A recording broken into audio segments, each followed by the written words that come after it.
Yanga haya mwaka jana imekuwa nzuri. Yawe mwaka tunaikunywa supu inapigwa Malawi. Tunaikunywa kama uji. Ya huyu mwaka naona timu ya Yanga ya huyu mwaka ni mbovu kuliko timu ya mwaka jana. Wafans wa Yanga kubali ukweli. Timu ya Yanga ya mwaka jana ilikuwa nzuri hata kama ikupata bahati ya kukua na ile tuzo ya Afrika. Kuwa bingwa la Afrika. Timu imekuwa na kombe ngapi? 5 mwaka jana.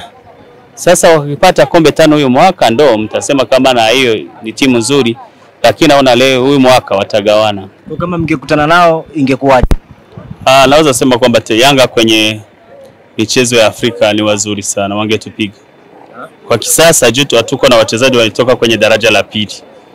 Lakini tungechezea huyu uwanja mwaka jana ungesema Yangini.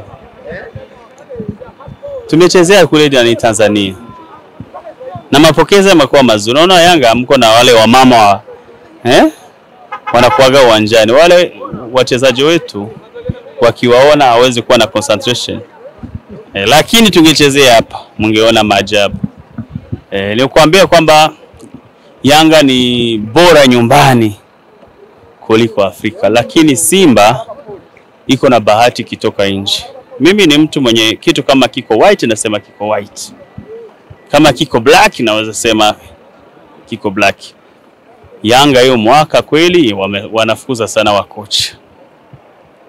Wamrudisha Gamondi.